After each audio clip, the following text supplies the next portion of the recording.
നമസ്കാരം. മഹാഭാരതം ദർശനം വിമർശനം എന്ന് പറയുന്ന കാവ്യം നമ്മൾ 4 ഭാഗങ്ങൾ കഴിഞ്ഞു. ഇതിപ്പോ 5ാമത്തെ ഭാഗം. ഈ 4ാമത്തെ ഭാഗം, കഴിഞ്ഞ ഭാഗം നമ്മൾ സംസാരിച്ചു നിർത്തിയത് ധൗമ്യൻ എന്ന് പറയുന്ന പാണ്ഡവരുടെ കുലഗുരുവാണ്. അദ്ദേഹത്തിന്റെ ശിഷ്യന്മാരായിട്ടുള്ള ആരുണി, ഉപമന്യു, വേദൻ എന്ന് പറയുന്ന 3 ശിഷ്യഗണങ്ങളുടെയും ഒരു കഥയാണ് കഴിഞ്ഞ തവണ പറഞ്ഞത്. അപ്പോ നമ്മള് കഥ തുടങ്ങിയത് ജനമേജയന്റെ അടുത്ത് വെച്ചിട്ടാണ്. അവിടെ മുതലാണ് നമ്മൾ കഥ തുടങ്ങിയത്. ഇത് വീണ്ടും നമ്മൾ പറഞ്ഞത് തന്നെ വീണ്ടും വീണ്ടും പറയുമ്പോൾ ഒരു ആവർത്തന വിരസത നിങ്ങൾക്ക് തോന്നരുത്. കാരണം എന്താണെന്ന് വെച്ചാല് പറഞ്ഞത് തന്നെ വീണ്ടും ആവർത്തിക്കുന്നതിന്റെ ഒരു പ്രധാന വിഷയം നമ്മൾ വീണ്ടും വീണ്ടും കേൾക്കുമ്പോൾ നമ്മുടെ മെമ്മറി റൈസ് ചെയ്യപ്പെടുന്നതാണ്. ഒരേ വിഷയം തന്നെ വീണ്ടും വീണ്ടും നമ്മൾ കേൾക്കുമ്പോൾ അത് മെമ്മറിയിൽ റൈസ് ചെയ്യപ്പെടാനും എന്നും ഓർമ്മയിൽ സൂക്ഷിക്കാനും കഴിയുന്നു. അപ്പോൾ ഈ 4 പേരുടെയും ഈ 3 പേരുടെയും ധൗമ്യന്റെ ശിഷ്യന്മാരുടെയും കഥകൾ പറഞ്ഞു. പിന്നെ അടുത്ത കഥയിലേക്ക് വരുന്നത് ജനമേജയനിലേക്ക് തുടങ്ങിയ ജനമേജയനിലേക്ക് തന്നെ തിരിച്ച് എത്തേണ്ടതുണ്ടല്ലോ. അപ്പോ അതിൽ വേദൻ എന്ന് പറയുന്ന ശിഷ്യൻ, ഈ വേദൻ എന്ന് പറയുന്ന ശിഷ്യൻ ഗുരുവായിട്ടാണ് മാറുന്നത്. വേദൻ എന്ന് പറയുന്ന ഗുരുവിന്റെ അടുക്കൽ ഉത്തങ്കൻ എന്ന് പറയുന്ന ശിഷ്യന്റെ കഥയാണ്. അപ്പോ ധൗമ്യന്റെ ശിഷ്യനായിട്ടുള്ള വേദനാണോ ഈ കഥയിൽ ഗുരുവായിട്ട് വന്നിരിക്കുന്നത് നമുക്ക് ഉറപ്പില്ല. തന്നെയുമല്ല, കാലഘട്ടം ഏതാണ്ട് സെയിമാണ് താനും, ജനമേജയന്റെ കാലഘട്ടത്തിലാണ്. അങ്ങനെ സ്വാഭാവികമായിട്ടും ഉത്തങ്കൻ തന്റെ ഗുരുനാഥനായിട്ടുള്ള വേദന്റെ അടുക്കൽ നിന്നും വിദ്യാഭ്യസിച്ച് കഴിഞ്ഞതിന് ശേഷം ഗുരുദക്ഷിണ എന്താണ് അങ്ങേക്ക് ഗുരുദക്ഷിണയായിട്ട് ഞാൻ നൽകേണ്ടതെന്ന് വേദനോട് ചോദിക്കുമ്പോൾ വേദൻ പറയുന്നുണ്ട്, എനിക്ക് പ്രത്യേകിച്ച് ഗുരുദക്ഷിണയായിട്ടൊന്നും വേണ്ട എന്ന് പറയുമ്പോൾ ഉത്തങ്കൻ വീണ്ടും പറയും, അങ്ങനെയല്ല, അങ്ങെന്തെങ്കിലും ഗുരുദക്ഷിണ ആവശ്യപ്പെടേണ്ടതുണ്ട്. അതാണല്ലോ രീതി, അതാണ്. അപ്പൊ വേദന അതിനകത്ത് പറയും, നീ ഒരു കാര്യം ചെയ്യൂ, എൻ്റെ പത്നിയോട് ചോദിക്കൂ, അവൾക്ക് എന്തെങ്കിലും ആവശ്യമുണ്ടെങ്കിലും. സ്വാഭാവികമായിട്ടും ഗുരുപത്നി എന്ന് പറയുമ്പോൾ മാതൃതുല്യയാണ്. ഉത്തങ്കൻ ഗുരുപത്നിയുടെ അടുക്കലേക്ക് ചെല്ലുക, ഞാൻ എന്താണ് ദക്ഷിണയായി തരേണ്ടത് എന്ന് ചോദിക്കുമ്പോൾ ഗുരുപത്നി പറയുന്ന ഒരു മറുപടി സത്യത്തിൽ ഇത്തിരി പ്രശ്നവും പ്രയാസവും ഉള്ളൊരു മറുപടിയാണ്. അവർ പറയുന്നത്, അവർ പൗഷ്യരാജാവിന്റെ കൊട്ടാരത്തിന് ചെന്ന സന്ദർഭത്തിൽ പൗഷ്യരാജാവിന്റെ ഭാര്യ അണിഞ്ഞിരിക്കുന്ന കുണ്ടലം അവർക്ക് വളരെയധികം ഇഷ്ടപ്പെട്ടിട്ടുണ്ട്. അതുകൊണ്ട് അവർ ആവശ്യപ്പെടുന്നത്, എനിക്ക് പൗഷ്യരാജാവിന്റെ പത്നിയായ രാജ്ഞിയുടെ അവർ അണിഞ്ഞിരിക്കുന്ന കുണ്ടലമാണ് എനിക്ക് ആവശ്യം. കുണ്ടലം മീൻസ് കാതിൽ അണിയുന്നതാണ്. ഇത് കേട്ടതോടുകൂടി ഉത്തങ്കൻ ഒരല്പം പ്രയാസത്തിലായി. എങ്കിലും ഗുരുപത്നിയാണല്ലോ, ആജ്ഞയാണ്, മാതൃതുല്യയാണ്, തന്നെയുമല്ല ഗുരു പറഞ്ഞേൽപ്പിച്ചതാണ്. അപ്പോ ദക്ഷിണയായിട്ടാണ് ചോദിച്ചിരിക്കുന്നത്, അത് എത്തിച്ചു കൊടുക്കേണ്ടത് അനിവാര്യമാണ്. ഉത്തങ്കൻ വളരെ വേഗത്തിൽ അവിടുന്ന് പുറപ്പെടുന്നത് ഒറ്റ ലക്ഷ്യം മാത്രമേ മനസ്സിലുള്ളൂ, തന്റെ ഗുരുവിന്റെ ആജ്ഞ സ്വീകരിക്കുകയും ദക്ഷിണ കൊടുക്കാനും കഴിയണം. എങ്കിൽ ആ വിദ്യാഭ്യാസത്തിന് അർത്ഥമുള്ളൂ. അല്ലെങ്കിൽ ആ വിദ്യാഭ്യാസത്തിന് ഈ പഠിച്ച വിദ്യകളെല്ലാം ദക്ഷിണ കൊടുക്കാതെ ഗുരുവിനെ നിന്ദിച്ചാൽ ആ പഠിച്ച വിദ്യകളെല്ലാം തന്നിൽ നിന്നും മായ്ക്കപ്പെടും. അത് ഇവർക്കറിയാവുന്നതാണ്, അങ്ങനെ ഒരു തിയറി ഉള്ളതുകൊണ്ട് ഉത്തങ്കൻ വളരെ വേഗത്തിൽ പൗഷ്യരാജാവിന്റെ അടുക്കിലേക്ക് പോവുക. പൗഷ്യരാജാവിന്റെ അടുക്കിലേക്ക് പോകുന്ന സമയത്ത് ഈ കാട്ടിലൂടെയുള്ള യാത്രയും ഇരുവശങ്ങളിലും കാണുന്ന മനോഹരമായ കാഴ്ചകളൊക്കെ വല്ലാതെ വിശദീകരിക്കുന്നുണ്ട്. അതിനിടയിൽ കാണുന്ന ചില സന്ദർഭങ്ങളുണ്ട്, ചില കാഴ്ചകളുണ്ട്. ആ കാഴ്ചകളിൽ നിന്നും ഉത്തങ്കൻ മനസ്സിലാക്കിയെടുക്കുന്ന ചില സന്ദർഭങ്ങളുണ്ട്. ഈ യാത്ര നടത്തിക്കൊണ്ടിരിക്കുന്ന സമയത്ത് പൗഷ്യരാജാവിന്റെ അടുക്കിലേക്ക് പോയിക്കൊണ്ടിരിക്കുന്ന സന്ദർഭത്തിൽ ഉത്തങ്കൻ കാണുകയാണ്, ഒരു ഭീമാകാരമായിട്ടുള്ള ഒരു കാള നിൽപ്പുണ്ട്. കാളയുടെ അടുത്ത് തന്നെ ഭീമാകാരമായ ഒരു മനുഷ്യൻ നിൽപ്പുണ്ട്. അത് കണ്ട് ഒരു അതിശോക്തി ഉണ്ടെങ്കിൽ കൂടിയും ഉത്തങ്കൻ നടന്നു പോകുമ്പോൾ വിളിക്കുകയാണ്, ഉത്തങ്ക എവിടെ പോവാണെന്ന് ചോദിക്കുന്നു. അദ്ദേഹം പറയുന്നത്, ഞാൻ പൗഷ്യരാജാവിന്റെ അടുക്കലേക്ക് പോവാണ്. എൻ്റെ ഗുരുപത്നി ഇങ്ങനെ ആവശ്യപ്പെട്ടിട്ടുണ്ട്. അപ്പൊ അതിനു വേണ്ടിയിട്ട് ഞാൻ പോവാണ് എന്ന് പറയുമ്പോൾ ഈ ഭീമാകാരമായ മനുഷ്യൻ പറയണം, അങ്ങനെ പോവാണെന്നെ ഒരു കാര്യം ചെയ്യൂ, അല്പം ചാണകം തിന്നിട്ട് പൊക്കോളൂ. സ്വാഭാവികമായും ഇത്തരമൊരു കാര്യം പറയുമ്പോൾ അതിപ്പോ നമ്മളാണെങ്കിൽ പോലും ചില വിശ്വാസികൾ അതൊരു പക്ഷേ സ്വീകരിച്ചേക്കാം, ഒരു വിധപ്പെട്ട ആളുകൾ അത് സ്വീകരിക്കാൻ തയ്യാറാവില്ല. ഇവിടെ ഉത്തമനും ആ ഒരു സംശയം അദ്ദേഹത്തിനുണ്ട് എങ്കിലും പറഞ്ഞതല്ലേ, ചിലപ്പോ അതിലെ ലക്ഷണം എന്തെങ്കിലും മറ്റെന്തെങ്കിലും ഉണ്ടെങ്കിലോ. ശ്രദ്ധിക്കണം, ലക്ഷണശാസ്ത്രമൊക്കെ ആ കാലഘട്ടത്തിൽ ലക്ഷണശാസ്ത്രം അതൊക്കെ ഉണ്ട് എന്ന് തെളിയിക്കുന്ന ചില സംഭവങ്ങൾ ഇതിനകത്ത് നടക്കുന്നുണ്ട്. ഉത്തമൻ ആ ചാണകം ഭക്ഷിക്കണം. ചാണകം ഭക്ഷിച്ചു കഴിഞ്ഞതിന് ശേഷം ചെല്ലുന്നത് പൗഷ്യരാജാവിന്റെ കൊട്ടാരത്തിലേക്കാണ്. സ്വാഭാവികമായും മുനികുമാരനാണ്, വലിയ സ്വീകരണം ലഭിക്കുന്നു. രാജാവ് വളരെ തന്മയത്വത്തോടുകൂടിയും വിനയാന്യുതനായും അദ്ദേഹത്തോട് സംസാരിക്കുന്നു.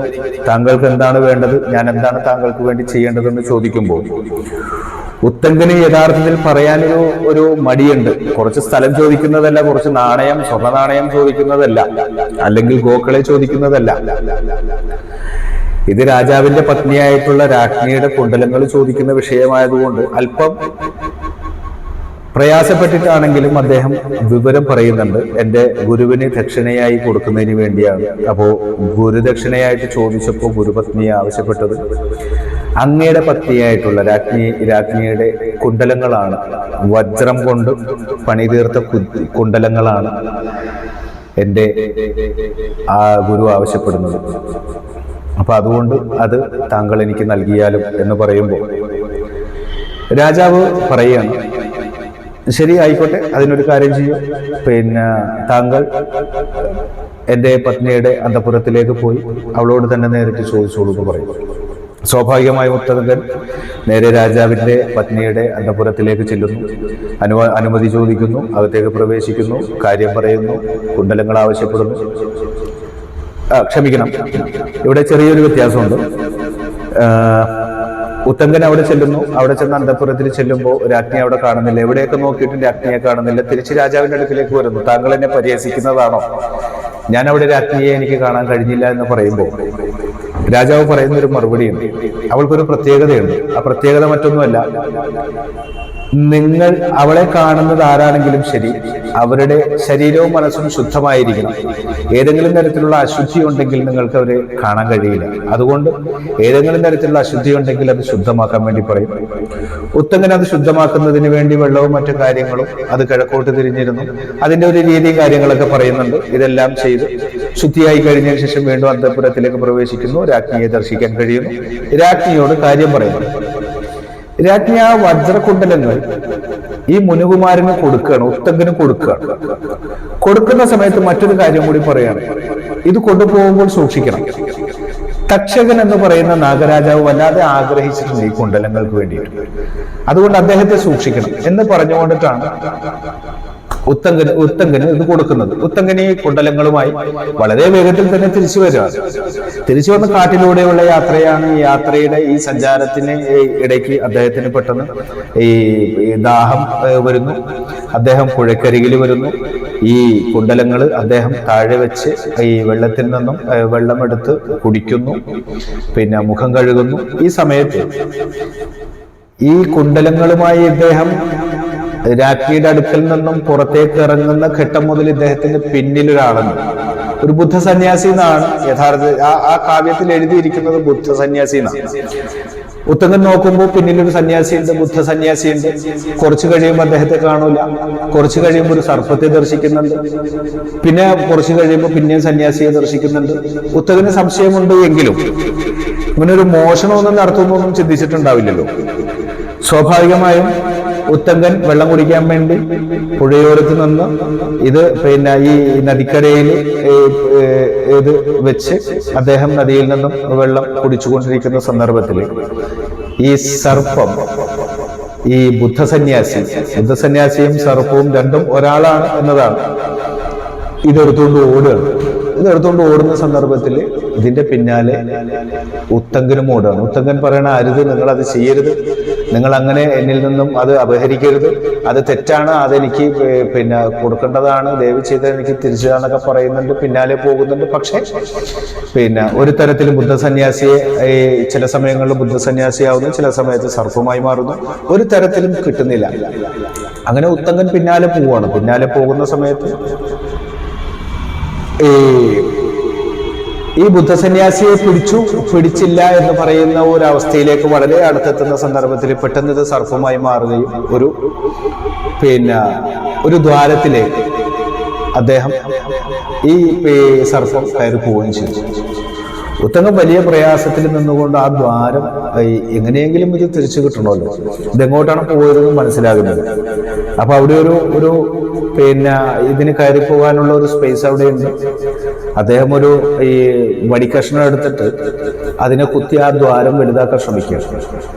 അതുകൊണ്ട് ഈ വടിക്കഷ്ണം കൊണ്ടത് ശ്രമിച്ചിട്ട് അദ്ദേഹം നടക്കുന്നില്ല.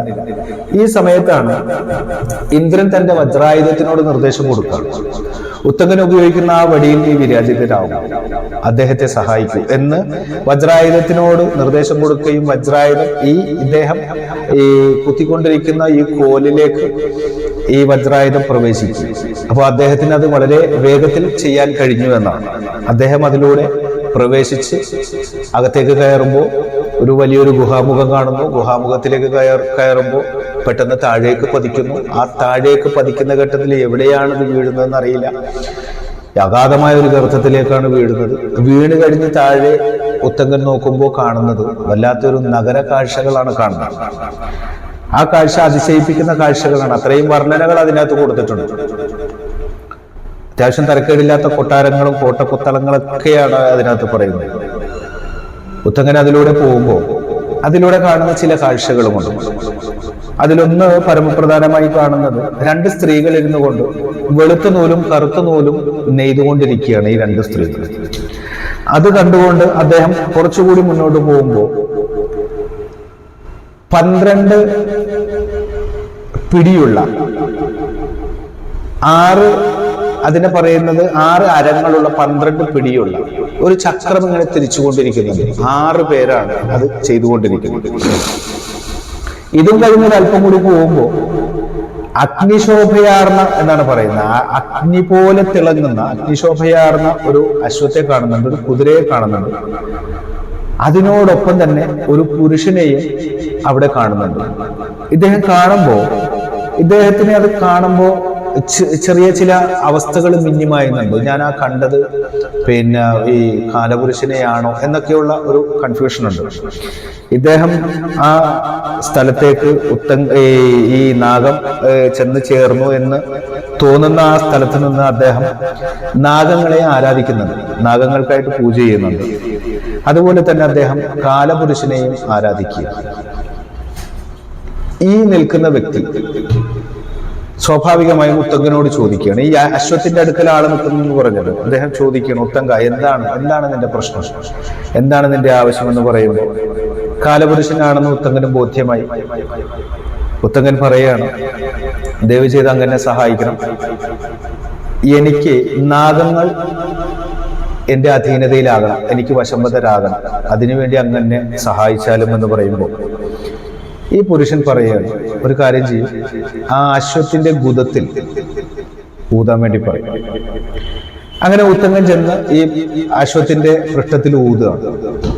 ഈ ഊതുന്ന സമയത്ത് അശ്വത്തിന്റെ മൂക്കിൽ നിന്നും കാതിൽ നിന്നും വായിൽ നിന്നും ഒക്കെ അഗ്നി പുറത്തേക്ക് ചാടുക. ഈ അഗ്നി മുഴുവൻ ഈ അഗ്നി കൊണ്ട് നിറഞ്ഞ് പുക എടുക്കാൻ തുടങ്ങി. ഈ പുകച്ചു പുറത്തിയാടിക്കുന്ന ഒരു പണിയാണ്. സ്വാഭാവികമായും നാഗങ്ങളെല്ലാം തങ്ങളുടെ മാളങ്ങളിൽ നിന്നും പുറത്തു ചാടാൻ തുടങ്ങി. തക്ഷകൻ എന്ന് പറയുന്ന നാഗവും വലിയ പ്രയാസത്തിലായി, നിൽക്കാൻ കഴിയുന്നില്ല, നല്ല ചൂടും പ്രശ്നങ്ങളൊക്കെ ആയിട്ട് തക്ഷകനും ഉത്തങ്കന്റെ അടുക്കലേക്ക് വന്നിട്ട് ചോദിക്കും, ഞാൻ എന്താണ് ചെയ്യേണ്ടത്, ഞാൻ എടുത്ത ഈ ആഭരണം. അപ്പോൾ ഉത്തങ്കൻ പറയുന്നുണ്ട്, എനിക്ക് ആ ആഭരണം തന്നാൽ പ്രശ്നം തീർന്നു, എനിക്കിത് ഗുരുപത്നിക്ക് എത്തിക്കേണ്ടതാണെന്ന് പറയുന്നുണ്ട്. ആ ആഭരണം കൊടുക്കും. ആഭരണം കൊടുക്കുമ്പോൾ ആ പ്രശ്നം അവിടെ തീരുക. പക്ഷേ ഉത്തങ്കന് ആഭരണം കിട്ടിയിട്ടും ഉത്തങ്കന്റെ മുഖം അത്ര ആ ഒരു മ്ലാനതയിൽ നിന്നും അല്ലെങ്കിൽ ആ ഒരു പ്രയാസത്തിൽ നിന്നും ഉത്തങ്കന്റെ മുഖം അങ്ങോട്ട് മാറുന്നില്ല. അപ്പൊ ഈ പുരുഷൻ തന്നെ ചോദിക്കുകയാണ്, എന്താണ് ഉത്തങ്കൻ ഇനിയും എന്താണ് പ്രയാസം എന്ന് ചോദിക്കുമ്പോൾ, ഞാൻ ഇപ്പോ ഇവിടെ എത്തിയിരിക്കുന്നത് ഇത് ഏത് ലോകമാണെന്ന് എനിക്കറിയില്ല. എനിക്ക് നാളെയാണ് എൻ്റെ ഗുരുപത്നിയുടെ അടുക്കൽ എത്തിച്ചേരേണ്ട സമയം. അതെത്തിച്ചേരാൻ എനിക്ക് കഴിഞ്ഞില്ലെങ്കിൽ ഇതുവരെ ഞാൻ ബുദ്ധിമുട്ടിയതൊക്കെ വെറുതെയാവും. അതുകൊണ്ട് ഞാൻ എങ്ങനെ എത്തിപ്പെടാനാണ് എന്ന് ആലോചിച്ച് ഞാൻ വിഷണ്ണനായിരിക്കുകയാണെന്ന് പറയുമ്പോൾ അദ്ദേഹം പറയാണ്, ഒരു കാര്യം ചെയ്യും, ഈ അശ്വത്തിന്റെ മുകളിൽ കയറി സഞ്ചാരം നിനക്ക് നടത്താം. ഈ അശ്വം മനസ്സിന്റെ എത്രത്തോളം മനസ്സിന് വേഗതയുണ്ടോ അത്രത്തോളം വേഗതയിൽ സഞ്ചരിക്കാൻ കഴിവുള്ളതാണ്. അതുകൊണ്ട് ഈ കുതിരയുമായിട്ട് പോയിക്കൊള്ളാൻ വേണ്ടി പറയും. ഉത്തങ്കൻ വളരെ സന്തോഷത്തോടുകൂടി ആ കുതിരപ്പുറത്ത് നിന്ന് നേരെ ഇവിടെ വരികയാണ്. എവിടെ? ഈ ഗുരുപത്നിയുടെ അടുക്കൽ വന്ന് ഗുരുപത്നിക്ക് ഈ കുണ്ടലങ്ങൾ കൊടുക്കുകയാണ്. അപ്പൊ ഗുരുപത്നിയുടെ അടുത്ത് വരുമ്പോൾ ഗുരുപത്നി അന്നത്തെ ദിവസം എല്ലാവരും വന്നിരിക്കുന്നു. അന്നത്തെ ദിവസം ഗുരുപത്നി കുളിയെല്ലാം കഴിഞ്ഞ് വസ്ത്രം മാറിക്കൊണ്ടിരിക്കുന്ന സമയത്ത് ഗുരുപത്നി ആലോചിക്കുന്നു, ഉത്തങ്കൻ ഇതിനു വേണ്ടി പോയിട്ട് ഉത്തങ്കൻ ഇതുവരെ മടങ്ങി വന്നില്ലല്ലോ എന്ന് ആലോചിച്ച് അത് വരാത്തതിന്റെ പേരിൽ ഉത്തങ്കനെ ശപിക്കാൻ വേണ്ടി നിൽക്കുന്ന സമയത്താണ് ഉത്തങ്കൻ കയറി വരുന്നത്. അപ്പൊ ഈ ഗുരുപത്നി പറയുന്നുണ്ട്, നിന്നെ കാണാത്തത് കൊണ്ട് ഞാൻ നിന്നെ ശപിക്കാൻ വേണ്ടി നിൽക്കുകയായിരുന്നു. എന്തായാലും വളരെ നന്നായി, നിന്റെ ഈ പഠനം പൂർത്തിയായി, നിനക്ക് എല്ലാവിധ അനുഗ്രഹം ഉണ്ടാവുമെന്ന് പറഞ്ഞ് ഉത്തങ്കൻ അനുഗ്രഹിക്കുകയാണ്. പക്ഷേ ഉത്തങ്കൻ ആ നിമിഷം മുതൽ ഉത്തങ്കൻ ഒരു തീരുമാനത്തിലെത്തുക. ഉത്തങ്കന്റെ ഏറ്റവും വലിയ ശത്രുവായി തക്ഷകൻ മാറുക. പ്രത്യേകിച്ച് നാഗങ്ങൾ ഉത്തങ്കന്റെ ശത്രുവായി മാറുക. ഉത്തങ്കന്റെ ശത്രുവായി മാറിയതിന്റെ ഒരു കാരണമാണ് സർപ്പസത്രം ജനമേജയൻ. നമ്മൾ നേരത്തെ പറഞ്ഞിടത്തല്ലാണ് പിന്നത്തെ ജനമേജയൻ സർപ്പസത്രം നടത്തുന്നത്, നാഗങ്ങളെ കൊന്നൊടുക്കാൻ തീരുമാനിക്കുന്നത്. അതിന് കാരണക്കാരനാകുന്നതും ഉത്തങ്കനാണ്. ഉത്തങ്കന് ഈ ഒരു വൈരാഗ്യ ബുദ്ധിയുണ്ട്. ഇനി ഇതിനോടൊപ്പം തന്നെ നമുക്ക് അറിയാതെ അല്ലെങ്കിൽ നമ്മൾ പറഞ്ഞ വിഷയത്തില് ഗുരുനാഥൻ ചോദിക്കുന്നുണ്ട്, എന്താണ് ഇത്രയും വൈകിയതെന്ന് ചോദിക്കുമ്പോൾ ഗുരുനാഥനോട് വഴിയിലുണ്ടായ സന്ദർഭങ്ങൾ വിവരിക്കുമ്പോൾ ഗുരുനാഥൻ പറയുന്നുണ്ട്, നീ പോകുന്ന വഴിയിൽ നീ ആദ്യം കണ്ട കാള, നീ അവിടെ നിന്ന് കഴിച്ച ചാണകം, യഥാർത്ഥത്തിൽ അത് അമൃതായിരുന്നു. അതുപോലെ അവിടെ നിന്നിരുന്നേച്ച കാലപുരുഷൻ, അത് യഥാർത്ഥ പുരുഷൻ, ആ ഭീമാകാരമായ മനുഷ്യൻ, അത് കാലപുരുഷനാണ്, ഭഗവാൻ ഇന്ദ്രനാണ് എന്ന് പറയുന്നുണ്ട്. പിന്നെ ഈ വെളുത്ത നൂലും കറുത്ത നൂലും നെയ്തുകൊണ്ടിരിക്കുന്ന ഈ രണ്ടു പേരെന്ന് പറയുന്ന ആ കറുത്ത നൂലും വെളുത്ത നൂലിനെയും സൂചിപ്പിക്കുന്നത് പകലിനെയും രാത്രിയെയുമാണ്. 6 സംവത്സരങ്ങളാണ് ഈ 12. ഇതിനൊക്കെ കൃത്യമായി ഒരു വിശദീകരണം ഗുരു കൊടുക്കുക. അപ്പോ ഇതിങ്ങനെ സംഭവിച്ചുകൊണ്ടിരിക്കുമ്പോ തന്നെ ഇവിടെ ഇന്ദ്രൻ തന്റെ വജ്രായുധം നൽകിക്കൊണ്ട് സഹായിക്കുന്നുണ്ട്. അതിനൊരു കാരണം കൂടിയുണ്ട്. കാരണം മറ്റൊന്നുമല്ല, പാണ്ഡവരുടെ കാലഘട്ടത്തിൽ ഒരു സംഭവം നടന്നിട്ടുണ്ട്. പാണ്ഡവർക്ക് ഈ രാജ്യം കൊടുക്കണം, അർദ്ധരാജ്യം കൊടുക്കണമെന്ന് പറയുന്ന ഒരു വിഷയം വരുന്ന സമയത്ത് പാണ്ഡവർക്ക് അർദ്ധരാജ്യം ഒന്നും വേണ്ട എന്ന് പറഞ്ഞിട്ട് ഒരു ഗാണ്ഡവപ്രസ്ഥം എന്ന് പറയുന്ന ഒരു സ്ഥലമാണ് പാണ്ഡവർ ആവശ്യപ്പെടുന്നത്. ഈ ഗാണ്ഡവപ്രസ്ഥം യഥാർത്ഥത്തിൽ തക്ഷകന്റെ ഏരിയ. ഈ ഗാണ്ഡവപ്രസ്ഥത്തിലേക്ക് ഇവർ വരുമ്പോൾ തക്ഷകന്റെ ആളുകൾ, തക്ഷകന്റെ സൈന്യം, നാഗങ്ങളും മുഴുവൻ ആക്രമിച്ച് ഇവരെല്ലാം വധിക്കുന്നുണ്ട്. ഇവിടെ തക്ഷകനെ പരാജയപ്പെടുത്താൻ വേണ്ടി അർജുനൻ ഇറങ്ങിത്തിരിക്കുകയും തക്ഷകനെ ഈ അഗ്നിക്ക് ഇരയാക്കാൻ വേണ്ടിയിട്ടുള്ള ശ്രമം നടത്തുന്ന സമയത്താണ് ഭഗവാൻ ഇന്ദ്രനുമായി വരുന്നതും ഈ അർജുനനുമായിട്ട് ഭഗവാൻ ഇന്ദ്രൻ പിതാവും മകനും തമ്മിലുള്ള ഏറ്റുമുട്ടലൊക്കെ നടക്കുന്നത് അവിടെയാണ്. ആ സംഭവത്തിന് ശേഷം തക്ഷകനെ സംരക്ഷിച്ചു കൊള്ളാമെന്ന് പറയുന്ന ഇന്ദ്രന് നിസ്സഹായാവസ്ഥയിൽ ഒന്നും ചെയ്യാൻ കഴിയാതെ ഇന്ദ്രൻ തിരിച്ചു പോകുമ്പോൾ തക്ഷകനും ഇന്ദ്രനും തമ്മിൽ തെറ്റാണ്. അതുകൊണ്ട് തന്നെയാണ് ഇവിടെ തക്ഷകന്റെ പ്രശ്നത്തിൽ നിന്നും ഉത്തങ്കനെ സഹായിക്കാൻ വേണ്ടി ഇന്ദ്രൻ പുറപ്പെടുന്നതിന്റെ കാരണവും. അപ്പൊ സ്വാഭാവികമായിട്ടും ഇന്ദ്രൻ അവിടെ ഈ വജ്രായുധം കൊടുക്കുന്നതൊക്കെ, വജ്രായുധത്തെ സംബന്ധിച്ചിട്ട് നമ്മൾ പറയുകയാണെന്നുണ്ടെങ്കിൽ അത് വളരെ വലിയൊരു താപസനായിട്ടുള്ള ദദീജി മഹർഷിയുടെ അസ്ഥി കൊണ്ടുണ്ടാക്കിയതാണെന്നാണ് ആ വജ്രായുധം. ദദീജി മഹർഷി എന്ന് പറയുന്നത് യഥാർത്ഥത്തില് ഭഗവാൻ പരമശിവന്റെ ഏറ്റവും വലിയ ഭക്തനാണ്. കൂടാതെ പരമശിവന്റെ പത്നിയായ പാർവതിയുടെ ആദ്യ ജന്മത്തിൽ സതിയായി ജന്മമെടുക്കുന്ന സമയത്ത് സതിക്ക് ഉപദേശ നിർദ്ദേശങ്ങൾ കൊടുക്കുന്ന വ്യക്തി കൂടിയാണ് ദധീചി. രണ്ടാമത്തെ ജന്മത്തിലേക്ക് വരുമ്പോഴും ഹിമവാന്റെ പുത്രിയായി ജന്മമെടുക്കുമ്പോഴും അപ്പോഴും ദധീചി തന്നെയാണ് ഈ നിർദ്ദേശങ്ങൾ കൊടുക്കുന്നതും. എൻലൈറ്റ്മെന്റ് മൂവ്മെന്റിലേക്ക്, അതായത് മാനുഷികമായ ശരീരഭാവങ്ങളിൽ നിന്നും ആത്മീയമായ തേജസ്സിലേക്ക്, പരാശക്തിയിലേക്കുള്ള പ്രയാണത്തിന് വേണ്ടി ഉപദേശങ്ങൾ കൊടുക്കുന്നത് ദധീചിയാണെന്ന് ചുരുക്കം. അത്രയും പവർഫുൾ ആയിട്ടുള്ള ഒരു ശുദ്ധാത്മാവാണ് ഈ ദധീചി എന്ന് പറയുന്നത്. ഭാരതാപസനാണ്. ഈ ക്ഷണനേരങ്ങൾ കൊണ്ട് അദ്ദേഹം മനസ്സിലൊന്ന് കരുതിയാൽ പോലും ഭഗവാൻ ഈ പരമശിവൻ പ്രത്യക്ഷപ്പെടുന്ന അത്രയും വളരെ പവർഫുൾ ആയിട്ടുള്ള മൂന്നാമത്തെ ജന്മത്തില് മത്സ്യരാജാവിന്റെ അല്ലെങ്കിൽ ആ മത്സ്യകുലത്തിൽ ജന്മമെടുക്കുന്ന സമയത്തും പാർവതിയായി ജന്മമെടുക്കുന്ന സമയത്തും ദധീചി തന്നെയാണ് ആവശ്യമായ നിർദ്ദേശങ്ങൾ കൊടുക്കുന്നത്. അതുകൊണ്ട് തന്നെ ദധീചി ആ ഉപദേശ നിർദ്ദേശങ്ങൾ കൊടുക്കുന്നതും ഒരു മാനുഷികാവസ്ഥയിൽ നിന്നും ദൈവികമായ അവസ്ഥയിലേക്ക് കടക്കുന്നതിന് വേണ്ടിയിട്ട് കൊടുക്കുന്ന ക്ലാസ്സുകൾക്ക് വളരെ രസകരമായത് കുണ്ടലിനി ഈ ഓപ്പൺ ചെയ്യുന്ന സംഭവങ്ങളൊക്കെയാണ്. ഈ സതി മുതൽ, അതായത് പ്രജാപതി ദക്ഷന്റെയും മനുവിന്റെ പുത്രിയുടെയും മകളായിട്ടാണ് സതീദേവി ജന്മം എടുക്കുന്നത്. സതീദേവിയോടൊപ്പം രോഹിണിയും രേവതിയും ഒക്കെ ഉണ്ട് പെൺമക്കളായിട്ട്. രോഹിണിയും രേവതിയും വിവാഹം കഴിച്ചിരിക്കുന്നത് ചന്ദ്രദേവനാണ്. കശ്യപൻ മരുമകനാണ് മകളെ വിവാഹം കഴിച്ചിട്ടുണ്ട്. ഭൃഗുമഹർഷി വിവാഹം കഴിച്ചിട്ടുണ്ട്. ഭൃഗുമഹർഷി അവിടെ ആ സദസ്സിലെ അന്ന് ജാതകം നോക്കിയിരുന്നു എന്നാണ്.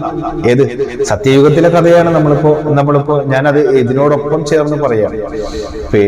ഭൃഗുമഹർഷി അന്ന് ഈ സതിയുടെ വിഷയത്തില്, സതിയുടെയും പരമശിവന്റെയും വിഷയത്തില് അദ്ദേഹം ജാതകം നോക്കി പറയുന്നുണ്ട്, ഇവരുടെ കുണ്ടലിനിയിൽ ലിഖിതമാണ്, ഇത് ശിവന്റെ വാമഭാഗമാണ്, ഇവർ അർദ്ധനാരീശ്വര സങ്കല്പത്തിന് അർഹരാണ്, ഇവർ രണ്ടുപേരും ഒന്ന് തന്നെയാണ് യഥാർത്ഥത്തിൽ എന്ന് ഭൃഗുമഹർഷി പറയുന്നുണ്ട്. അതിനെതിരായിട്ടുള്ളതാണ് പ്രജാപതിയുടെ ദക്ഷന്റെ പ്രവർത്തനവും ദക്ഷിണ വധിക്കുന്നതും രുദ്രനായി മാറുന്നതും. ആ രുദ്രൻ അതൊരു വലിയൊരു സ്റ്റോറി തന്നെ അതിന്റെ പിന്നിലുണ്ട്.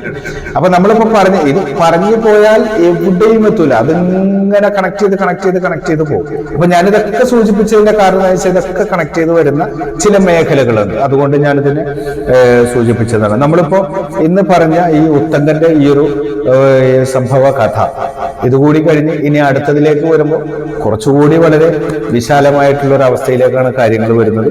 അപ്പോൾ ഉത്തങ്കന്റെ ഈ ഒരു യാത്ര യഥാർത്ഥത്തിൽ ലക്ഷ്യപ്രാപ്തിയിലേക്കുള്ള വിദ്യാഭ്യാസം കഴിഞ്ഞതിന് ശേഷം ഗുരു തന്റെ ശിഷ്യനെ പരീക്ഷിക്കുന്നതും ആ ശിഷ്യന്റെ കഴിവുകേടുകളും എങ്ങനെയാണെന്ന് തിരിച്ചറിയാൻ വേണ്ടി ഒരു ശിഷ്യന് കൊടുക്കുന്ന യഥാർത്ഥത്തിൽ ഒരു പരീക്ഷയാണ്. ആ പരീക്ഷയിൽ ഉത്തങ്കൻ ആ പരീക്ഷയിൽ വിജയിക്കുന്നു എന്ന് തന്നെയാണ്. ഇത് കഴിഞ്ഞതിന് ശേഷം ഉത്തങ്കൻ വേറെ ചില പ്രശ്നങ്ങളിൽ പെടുന്നുണ്ട്. അത് നമുക്ക് പിന്നീടുള്ള ഒരു അടുത്ത ഭാഗത്തിൽ നമുക്ക് ചർച്ച ചെയ്യാം. ഇതിപ്പോ ഇവിടെ വെച്ച് അവസാനിപ്പിക്കുകയാണ്. സമയം സാധാരണ 20 മിനിറ്റ് താഴെ എന്നാണ് പറഞ്ഞത്. ഇപ്പോൾ അത് കഴിഞ്ഞു. അപ്പോൾ ഇനി നമുക്ക് അടുത്ത ഭാഗത്തിൽ ബാക്കി കാര്യങ്ങൾ പറയാം. അപ്പൊ എല്ലാവർക്കും നമസ്കാരം.